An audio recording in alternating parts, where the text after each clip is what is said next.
जय Hind. Wetland ecosystem के बारे में बातचीत हमने इससे पिछले सेशन में ख़त्म कर दी थी। आज के सेशन में हम बात करेंगे एस्चुरी इकोसिस्टम के बारे में। एस्चुरी इकोसिस्टम की कहानी क्या है उस सब के बारे में आज हम पढ़ेंगे, बातचीत करेंगे। इसी एस्चुरी इकोसिस्टम के अंदर हम बात करेंगे इंडियन एस्चुरियन इकोसिस्टम के बारे में और पढ़ेंगे एस्चुरी इकोसिस्टम के चैलेंजेस के बारे में। इन सभी चीज़ों के बारे में आज हम पढ़ेंगे, बातचीत करेंगे। देखो, शुरू करते हैं। सबसे पहले तो बेसिक सवाल, एस्चुरी का मतलब क्या होता है? बेहद सिंपल तौर पे अगर कहें तो estuary is basically formed at the mouth of the river. River के माउथ पे, या फिर दूसरे तरीके से अगर कहें तो जहाँ पे रिवर सी से मिलती है वहाँ पे फॉर्मेशन देखने को मिलता है एस्चुरी का। ये जो इमेज है, इस इमेज को देखो, इधर से कोई रिवर फ्लो करके आ रही है। इस रिवर के डिपोजिशनल वर्क की वजह से लंबे चौड़े डेल्टा का फॉर्मेशन देखने को मिलता है। और इस डेल्टा के बियॉन्ड जहाँ पे रिवर वाटर सी वाटर से मिलता है वहाँ पे फॉर्मेशन देखने को मिलता है एस्चुरी का। बेहद simple, estuary is located where the river meets the sea. ये जो एस्चुरी होती है इसमें फ्रेश वाटर और सी वाटर का मिक्स देखने को मिलता है। ये जो एस्चुरी होती है इसमें टाइडल फ्लक्चुएशंस देखने को मिलते हैं। कभी लो टाइड देखने को मिलती है तो कभी हाई टाइड देखने को मिलती है। ये जो एस्चुरीज होती हैं they are the most productive water bodies in the world. दुनिया भर की सबसे प्रोडक्टिव वाटर बॉडीज होती हैं एस्चुरीज। बेहद सिंपल, दो तीन चीज़ें हैं। एक तो जहाँ पे रिवर सी से मिलती है वहाँ पे फॉर्मेशन देखने को मिलता है एस्चुरी का। ये जो एस्चुरी होती हैं इनमें फ्रेश वाटर और सी वाटर का मिक्स देखने को मिलता है। ये जो एस्चुरी होती हैं इनमें टाइडल फ्लक्चुएशंस देखने को मिलते हैं। और ये जो एस्चुरीज होती हैं they are the most productive water bodies in the world. ये जो एस्चुरी इकोसिस्टम होता है इसके सेलिएंट फीचर्स क्या क्या हैं? एक तो अभी हम बात कर ही रहे हैं कि ये जो एस्चुरीज होती हैं इनमें सी वाटर और रिवर वाटर का मिक्स देखने को मिलता है। और क्योंकि एस्चुरीज में रिवर वाटर और सी वाटर का मिक्स देखने को मिलता है तो ये जो एस्चुरीज होती हैं ये न्यूट्रिएंट्स में भी रिच होती हैं। क्यों होती हैं? बिकॉज फ्रेश वाटर से भी न्यूट्रिएंट्स आ रहे होते हैं और मराइन वाटर से भी न्यूट्रिएंट्स आ रहे होते हैं। और क्योंकि एस्चुरीज न्यूट्रिएंट्स में रिच होती हैं तो ये जो एस्चुरीज होती हैं इनमें diversity of flora and fauna देखने को मिलता है। ये जो एस्चुरीज होती हैं ये diversity of flora and fauna को सपोर्ट करती हैं। ये जो एस्चुरीज होती हैं they are the most productive regions because fresh water से भी और मराइन वाटर से भी ये जो एस्चुरीज हैं ये एस्चुरीज न्यूट्रिएंट्स को रिसीव करती हैं। तो ये जो एस्चुरीज होती हैं they are the most productive regions. ये जो एस्चुरीज होती हैं they are most densely populated areas. In fact दुनिया भर की लगभग 50% पॉपुलेशन जो है वो कोस्टल एरियाज में देखने को मिलती है। डेंसली पॉपुलेटेड एरियाज क्यों होते हैं? बिकॉज एक तो क्लाइमेटिक कंडीशंस बेहतर होती हैं, बहुत ज़्यादा फ्लक्चुएशंस देखने को नहीं मिलते हैं। और दूसरा, ये जो एस्चुरीज होती हैं इनकी इकोनॉमिक सिग्निफिकेंस बहुत हाई होती है। कोस्टल एरियाज की एस्चुरीज की जो इकोनॉमिक सिग्निफिकेंस होती है वो बहुत हाई होती है। ये जो एस्चुरीज होती हैं ये रिवर वाटर के लिए फिल्टर के तौर पे काम करती हैं। ये जो एस्चुरीज होती हैं ये डाइवर्स हैबिटेट्स को सपोर्ट करती हैं। फॉर एग्जांपल मैंग्रोव्स देखने मिलते हैं, सॉल्ट मार्शेस देखने मिलते हैं, बहुत सारे माइक्रो ऑर्गेनिजम्स देखने मिलते हैं, सी ग्रासेस देखने को मिलती हैं। तो ये जो एस्चुरीज होती हैं ये diversity of flora and fauna को सपोर्ट करती हैं। ये जो एस्चुरीज होती हैं इनमें डाइवर्स हैबिटेट्स देखने को मिलते हैं। ये जो एस्चुरीज होती हैं ये नेचुरल वाटर फिल्टर्स के तौर पे एक्ट करती हैं। बेसिकली ये जो एस्चुरीज होती हैं ये पॉल्यूटेंट्स को डिटॉक्सिफाई करती हैं, नेचुरल वाटर फिल्टर्स के तौर पे काम करती हैं। ये जो एस्चुरीज होती हैं इनकी जो टूरिज्म वैल्यू होती है वो भी बहुत हाई होती है। ये जो एस्चुरीज होती हैं इनकी एस्थेटिक वैल्यू, इनकी रिक्रिएशनल वैल्यू बहुत हाई होती है। ये जो एस्चुरीज होती हैं ये सॉइल इरोजन को भी प्रिवेंट करती हैं। और एस्चुरीज के इर्द गिर्द लंबे चौड़े डेल्टास का फॉर्मेशन देखने को मिलता है। और क्योंकि ये जो एस्चुरीज हैं ये diversity of flora and fauna को सपोर्ट करती हैं, इनमें डाइवर्स हैबिटेट्स देखने को मिलते हैं, तो ये जो एस्चुरीज होती हैं ये रिसर्च और स्टडीज़ के लिए भी बेहद इम्पॉर्टेंट रोल प्ले करती हैं। बेहद सिंपल और इजी सी बात है। सवाल आता है कि ये जो एस्चुरीज हैं ये फॉर्म कैसे होती हैं। ये जो एस्चुरीज हैं ये मेनली 4 फिजिकल प्रोसेसेस की वजह से फॉर्म होती हैं। कौन कौन सी 4 फिजिकल प्रोसेसेस की वजह से फॉर्म होती हैं? एक तो राइजिंग सी लेवल की वजह से, जो सी लेवल है वो अगर राइज कर रहा है तो एक पॉइंट ऑफ टाइम ऐसा आ सकता है कि जो फ्रेश वाटर है वो सी वाटर के साथ में मिक्स करे, और जहाँ पे मिक्स करेगा वहाँ पे एस्चुरी का फॉर्मेशन देखने को मिलेगा। दूसरा ग्लेशियल प्रोसेसेस की वजह से, कोई ग्लेशियर है वो रिट्रीट कर गया, या फिर कोई ग्लेशियर है वो मेल्ट होने लग गया, और उसके मेल्ट होने की वजह से जो फ्रेश वाटर फ्लो कर रहा है जब वो सी वाटर से मिलेगा तो फॉर्मेशन देखने को मिलेगा एस्चुरी का। तीसरा टेक्टोनिक प्रोसेसेस, जो प्लेट्स हैं उनका मूवमेंट देखने को मिल रहा है, उसकी वजह से जो जमीन है वो ऊपर नीचे हो गई, और इस ऊपर नीचे होने की वजह से ये जो फ्रेश वाटर है अगर ये सी वाटर से मिलने लग जाए, मिक्स होने लग जाए at the mouth of the river, तो फिर क्या फॉर्मेशन देखने को मिलेगा? एस्चुरी का फॉर्मेशन देखने को मिलेगा। चौथा, movement of sand and sand bars. हमें ये ऑलरेडी पता होना चाहिए, ज्योग्राफी के अंदर आपने पढ़ा होगा कि जो सैंड बार्स होते हैं ये एक तरीके से बैरियर्स का काम करते हैं सी वाटर के लिए। लेकिन जब ये सैंड बार्स का मूवमेंट देखने को मिलता है तो होता क्या है, जो फ्रेश वाटर है रिवर का वो सी वाटर के साथ में मिक्स हो जाता है, और जहाँ पे मिक्स होता है वहाँ पे एस्चुरी का फॉर्मेशन देखने को मिलता है।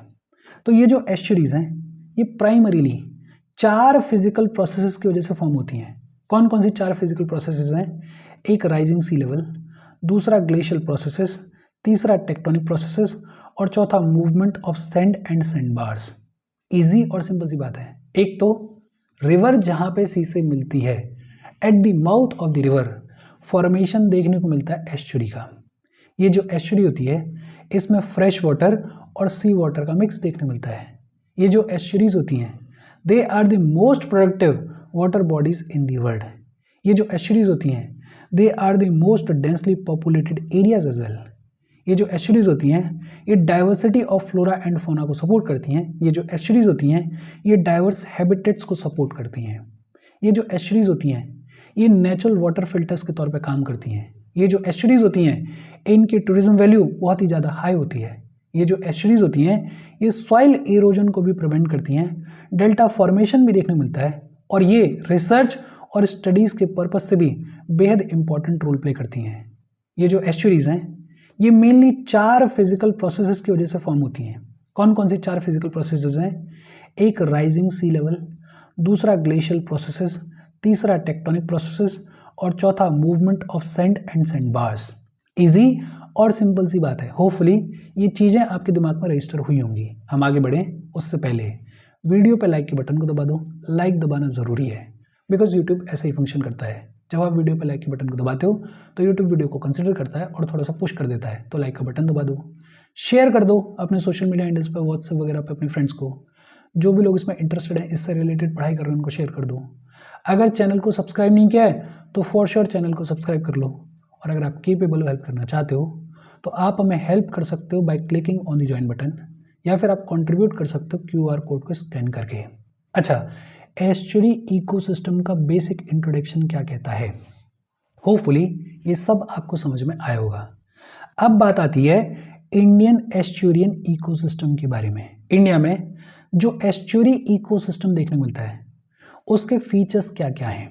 एक तो इंडिया में ये जो लंबा चौड़ा एस्चुरी इकोसिस्टम देखने को मिलता है इसमें बेहद सिग्निफिकेंट कंट्रीब्यूशन है हमारे लंबे चौड़े रिवर नेटवर्क का। हमारे कंट्री में लगभग 40 मेजर रिवर्स देखने को मिलती हैं, लगभग 44 मीडियम रिवर्स देखने को मिलती हैं, और लगभग मोर देन 160 माइनर रिवर्स देखने को मिलती हैं। और ये जो रिवर्स हैं ये सी में ड्रेन करती हैं, सी में जाके मिलती हैं, और फ्रेश वाटर और सी वाटर का जहाँ पे मिक्स देखने को मिलता है वहाँ पे एस्चुरीज का फॉर्मेशन देखने को मिलता है।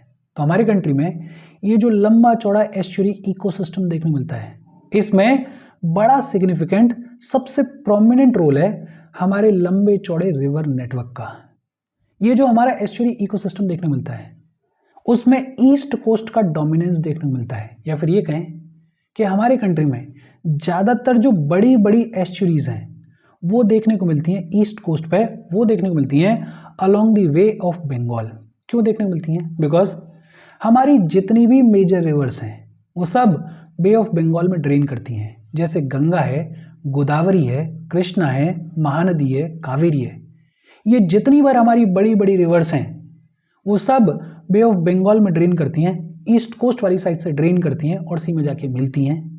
तो ये जो ईस्ट कोस्ट है इस पे हमारे कंट्री के मेजर एस्चुरीज देखने को मिलते हैं।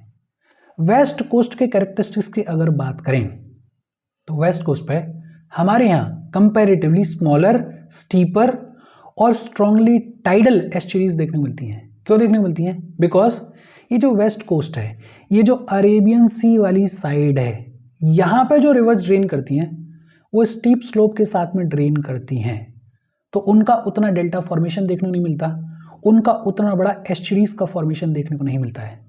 जो हमारे कंट्री की बड़ी और मेजर एस्चुरीज हैं वो देखने को मिलती हैं ईस्ट कोस्ट पे, लेकिन हाँ वेस्ट कोस्ट पे भी एस्चुरीज देखने को मिलती हैं, बट कंपैरेटिवली स्मॉल होती हैं, स्टीप होती हैं और स्ट्रांगली टाइडल होती हैं। हमारे कंट्री में डेल्टा एस्चुरी सिस्टम्स देखने को मिलते हैं, बड़े बड़े डेल्टाइक एस्चुरीज देखने को मिलते हैं, जैसे हुगली रिवर है, जैसे गोदावरी रिवर है। इन रिवर्स पे अगर आप देखोगे, इनके माउथ पे अगर आप देखोगे तो एस्चुरी डेल्टा इकोसिस्टम्स जो हैं वो कंबाइंड देखने को मिलते हैं। क्यों? बिकॉज लंबी चौड़ी रिवर्स हैं, खूब सारा सेडिमेंट लेकर आ जाती हैं, खूब सारे न्यूट्रिएंट्स लेकर जाती हैं और फिर अल्टीमेटली सी वाटर के साथ में मिक्स होती हैं। तो लंबा चौड़ा डेल्टा और एस्चुरी का इकोसिस्टम कंबाइंड तौर पर फॉर्म होता हुआ दिखाई देता है हमारे कंट्री के खासकर ईस्ट कोस्ट के ऊपर। मैंग्रोव्स का इंटीग्रेशन देखने को मिलता है। अभी हम बात कर रहे थे कि ये जो एस्चुरीज होती हैं ये लंबे चौड़े हैबिटेट्स को सपोर्ट करती हैं। हमारे कंट्री में जो एस्चुरीज हैं वो लंबे चौड़े मैंग्रोव इकोसिस्टम को सपोर्ट करती हैं, मैंग्रोव्स को सपोर्ट करती हैं। जैसे दुनिया का सबसे बड़ा सुंदरवन डेल्टा जो है वो हमारे कंट्री में देखने को मिलता है, और ये जो सुंदरवन डेल्टा है ये जाना जाता है अपने मैंग्रोव्स के लिए। ये जो हमारे कंट्री में एस्चुरी इकोसिस्टम है इसकी इकोनॉमिक सिग्निफिकेंस भी बेहद हाई है। जैसे मेजर पोर्ट्स की अगर बात करें तो कोलकाता पोर्ट है, पारादीप पोर्ट है, विशाखापट्टनम पोर्ट है, ये सब एस्चुरी सिस्टम्स में लोकेटेड हैं। ये जो हमारे एस्चुरी इकोसिस्टम है ये बड़ा ही हॉट बायोडाइवर्सिटी हॉट स्पॉट है। जैसे चिल्का लेक है, जैसे पुलिकट लेक है आंध्र प्रदेश वाले रीजन में, तमिलनाडु वाले रीजन में पुलिकट लेक, और चिल्का लेक उड़ीसा। यहाँ पे फिशेस देखने को मिलती हैं, यहाँ पे बर्ड्स देखने को मिलती हैं, यहाँ पे कॉम्प्लेक्स फूड वेव्स देखने को मिलते हैं। तो बड़ा ही इंपॉर्टेंट बायोडाइवर्सिटी हॉटस्पॉट्स भी हैं ये हमारी एस्चुरीज। ये जो हमारी एस्चुरीज हैं इनके ऊपर ह्यूमन डिपेंडेंस भी बहुत हाई है। बहुत सारे लोग जो हैं वो इन एस्चुरीज के इर्द गिर्द, इन कोस्टल एरियाज के इर्द गिर्द रहते हैं। क्यों रहते हैं? बिकॉज यहाँ पे इकोनॉमिक सिग्निफिकेंस बहुत हाई है। Fishery, aquaculture, transport, coastal livelihood, फिर पोर्ट्स, टूरिज्म, उस सब से खूब सारा पैसा जनरेट होता है, खूब सारा इकोनॉमिक सिग्निफिकेंस देखने को मिलता है हमारे इस एस्चुरी इकोसिस्टम का। इजी और सिंपल सी बात है। देखो आपको ये समझ में आना चाहिए कि ये जो लंबा चौड़ा एस्चुरी इकोसिस्टम देखने को मिलता है हमारी कंट्री में, इसमें जो सबसे इंपॉर्टेंट रोल है वो हमारे लंबे चौड़े रिवर नेटवर्क का है। ये इतना लंबा चौड़ा रिवर नेटवर्क हमारी कंट्री में देखने को मिलता है, इसी की वजह से लंबा चौड़ा एस्चुरी इकोसिस्टम भी देखने को मिलता है। ईस्ट कोस्ट का डोमिनेंस है, ज़्यादातर जो मेजर एस्चुरीज हैं हमारी वो देखने को मिलती हैं ईस्ट कोस्ट पे। क्यों देखने को मिलती हैं उसके बारे में अभी हमने बात कर ली। वेस्ट कोस्ट के कैरेक्टरिस्टिक्स की अगर बात करें तो एस्चुरीज वेस्ट कोस्ट पर भी देखने को मिलती हैं, लेकिन कंपैरेटिवली छोटी होती हैं, स्ट्रांगली टाइडल होती हैं। हमारे यहाँ पे लंबे चौड़े डेल्टा एस्चुरी सिस्टम्स देखने को मिलते हैं, मैंग्रोव्स का इंटीग्रेशन देखने को मिलता है। ये जो हमारा एस्चुरी इकोसिस्टम है इसका इकोनॉमिक सिग्निफिकेंस बेहद हाई है। ये जो एस्चुरीज हैं ये बायोडाइवर्सिटी का हॉटस्पॉट हैं, और ये जो एस्चुरी इकोसिस्टम है इनके ऊपर ह्यूमन डिपेंडेंस भी बहुत हाई है। ये तो हमें समझ में आ गया कि हमारे यहाँ पे ये जो एस्चुरी इकोसिस्टम है इसकी इंपॉर्टेंस क्या है। सवाल आता है कि ये जो एस्चुरी इकोसिस्टम है इसके चैलेंजेस क्या हैं। एक तो सैलिनिटी फ्लक्चुएशन स्ट्रेस देखने को मिलता है। देखो हम क्या कह रहे हैं, फ्रेश वाटर जहाँ पे सी वाटर से मिक्स होता है वहाँ पे एस्चुरी का फॉर्मेशन देखने को मिलता है। At the mouth of the river estuary का फॉर्मेशन देखने को मिलता है। और यहाँ पे एक समस्या क्या देखने को मिलेगी, सैलिनिटी का फ्लक्चुएशन देखने को मिलेगा। भाई सी वाटर है, थोड़ा बहुत भी ज़्यादा आ गया, थोड़ा बहुत भी सी का लेवल ऊपर हो गया तो जो सैलिनिटी है वो मेजरली फ्लक्चुएट करेगी। और अगर सैलिनिटी फ्लक्चुएट करेगी तो जो स्पीशीज़ की डाइवर्सिटी है वो लिमिट हो जाएगी। जो स्पीशीज़ रह रही हैं अगर सैलिनिटी बहुत ज़्यादा फ्लक्चुएट करेगी तो उनको नुकसान होने वाला है, बिकॉज ये जो एस्चुरी इकोसिस्टम है इसमें वही स्पीशीज सर्वाइव कर रही हैं जो कि इन कंडीशंस को अडेप्ट कर चुकी हैं, जो कि इन कंडीशंस में सर्वाइव कर सकती हैं। अगर फ्लक्चुएशंस देखने को मिलेंगे तो ये जो स्पीशीज हैं इनको नुकसान होगा या नहीं होगा, बट ऑब्वियस सी बात है इनको नुकसान होगा। दूसरा, पॉल्यूशन लोड। अब रिवर आ रही है, रिवर में हम स्थिति जानते ही हैं कि जो इंडस्ट्रियल वेस्ट होता है, जो एग्रीकल्चरल रन ऑफ होता है, जो सीवेज वेस्ट होता है, जो घरों से स्ट्रीट से वेस्ट आता है, वो आम तौर पे नॉन पॉइंट पॉल्यूशन के तौर पे रिवर वाटर में मिक्स हो जाता है।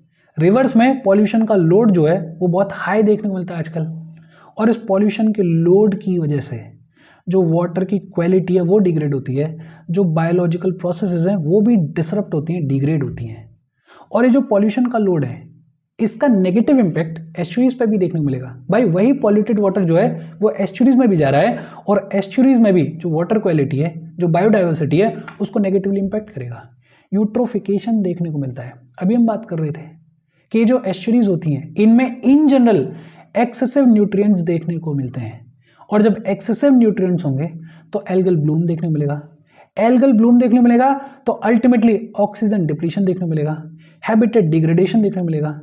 ऑक्सीजन डिप्लीशन देखने को मिलेगा तो अल्टीमेटली जो एक्वेटिक लाइफ है उसको नुकसान होगा या नहीं होगा, बट ऑब्वियस सी बात है होगा। जो फिश प्रोडक्टिविटी है उसको नुकसान होगा या नहीं होगा, बट ऑब्वियस सी बात है होगा। जो इकोसिस्टम का रेजिलियंस है वो रिड्यूस होगा या नहीं होगा, बट ऑब्वियस सी बात है होगा। तो ये जो यूट्रोफिकेशन है इसकी वजह से भी जो एस्चुरीज हैं उनको नुकसान झेलना पड़ता है। हैबिटेट लॉस देखने को मिल रहा है। देखो अर्बनाइजेशन हो रहा है, पॉपुलेशन बढ़ती जा रही है, और ये जो पॉपुलेशन बढ़ती जा रही है इसकी नीड्स भी बढ़ती जा रही हैं, और इन नीड्स को सेटिस्फाई करने के लिए हम एक्सपेंड करते जा रहे हैं। अर्बनाइजेशन देखने को मिल रहा है, पोर्ट्स का कंस्ट्रक्शन देखने को मिल रहा है, एक्वाकल्चर पॉन्ड्स बनाए जा रहे हैं, लैंड को रिक्लेम करने की कोशिश की जा रही है, और इस सब से अल्टीमेटली क्या होता है, इस सब से हमारी जो एस्चुरीज हैं वो डिस्ट्रॉय होती हैं, और अगर एस्चुरीज डिस्ट्रॉय होंगी तो बहुत सारे स्पीशीज के लिए हैबिटेट लॉस देखने को मिलेगा, बहुत सारे स्पीशीज की जो लाइफ है वो नेगेटिवली इम्पैक्ट होगी। ओवर एक्सप्लॉयटेशन देखने को मिलता है। देखो जो सिस्टम जितना ज़्यादा प्रोडक्टिव उतना ज़्यादा ह्यूमन बींग्स उसको एक्सप्लॉइट करते हैं। अगर काम की चीज़ नहीं है तो भले ही पड़ी रहे, लेकिन काम की चीज़ है तो उसको ओवर एक्सप्लॉइट किया जाता है।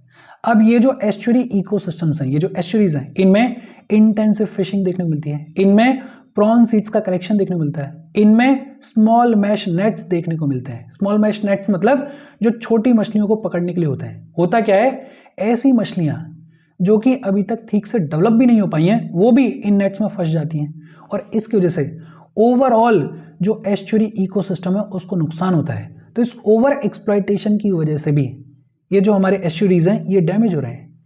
Climate change impact. देखो क्लाइमेट चेंज रियलिटी है, टेम्परेचर्स बढ़ते जा रहे हैं, और उसकी वजह से जो सी लेवल है उसमें राइज देखने को मिल रहा है।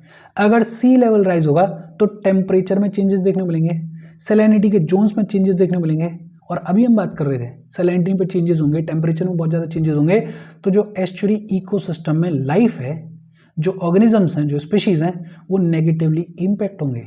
तो ये जो क्लाइमेट चेंज है ये भी नेगेटिवली इम्पैक्ट करता है हमारे एस्चुरी इकोसिस्टम को। Sediment flow alteration. Sediment flow alteration बड़ा सिग्निफिकेंट फैक्टर है। हम डैम्स बनाते जा रहे हैं, हम रिवर्स को डाइवर्ट कर रहे हैं अपने यूज़ के हिसाब से, लेकिन इस सब से छोटी छोटी चीज़ों में वेरिएशंस आते हैं। जैसे सेडिमेंट सप्लाई में वेरिएशंस आएंगे। अगर कल तक पानी जा रहा था ज़्यादा वॉल्यूम में, ज़्यादा सेडिमेंट को लेके जा रहा था, उस हिसाब से डेल्टा का फॉर्मेशन हो रहा था, उस हिसाब से एस्चुरी का फॉर्मेशन हो रहा था, लेकिन अब आपने डैम बना दिया, अब आपने रिवर वाटर को डाइवर्ट कर दिया, तो होगा क्या, जो सेडिमेंट सप्लाई है वो रिड्यूस हो जाएगी। सेडिमेंट सप्लाई अगर रिड्यूस हो जाएगी तो जो डेल्टा की स्टेबिलिटी है, जो कि अब तक लंबा चौड़ा फॉर्म हो रहा था, वो अफेक्ट होगी, और अगर डेल्टा की स्टेबिलिटी अफेक्ट होगी तो जो एस्चुरी की प्रोडक्टिविटी है वो भी नेगेटिवली इम्पैक्ट होगी। तो ये जो सेडिमेंट फ्लो ऑल्टरेशन है ये भी हमारे एस्चुरियन इकोसिस्टम को नेगेटिवली इम्पैक्ट करता है। मैंग्रोव डिग्रेडेशन देखने को मिलता है। एग्रीकल्चर के लिए आप एस्चुरीज को रिक्लेम करने की कोशिश कर रहे हो, उनको डिस्टर्ब कर रहे हो। एक्वाकल्चर के लिए, इंडस्ट्रीज के लिए आप ये जो कोस्टल एरियाज हैं इन पे बहुत सिग्निफिकेंट चेंजेस कर रहे हो, और इसकी वजह से वहाँ पर जो बायोडाइवर्सिटी है वो नेगेटिवली इम्पैक्ट होती है। इसकी वजह से जो मैंग्रोव सिस्टम होता है वो डिग्रेड होता है, और ये जो मैंग्रोव सिस्टम है ये हमारे लिए बड़ा इंपॉर्टेंट है। फ्लड्स को मिटिगेट करने में इसका रोल है, बायोडाइवर्सिटी को सपोर्ट करने में इसका रोल है। ये जो मैंग्रोव इकोसिस्टम है इसके बारे में पढ़ेंगे, लेकिन ये जो हमारी एक्टिविटीज़ हैं इनकी वजह से ये जो मैंग्रोव है इसका भी डिग्रेडेशन देखने को मिलता है। तो इन सारी चीज़ों पे हमें काम करने की ज़रूरत है, इन सारी चीज़ों को हमें ध्यान में रखने की ज़रूरत है, बिकॉज ये जो एस्चुरी इकोसिस्टम होता है ये अपने आप में बेहद इंपॉर्टेंट रोल प्ले करता है। और इसके साथ आज की बातचीत हम खत्म कर रहे हैं। देखो छोटा सा टॉपिक है लेकिन इंपॉर्टेंट है, कभी कहीं लिखने के लिए आ जाए तो आपको पता होना चाहिए। कोई डाउट हो कमेंट करके पूछ लेना। Thank you very much.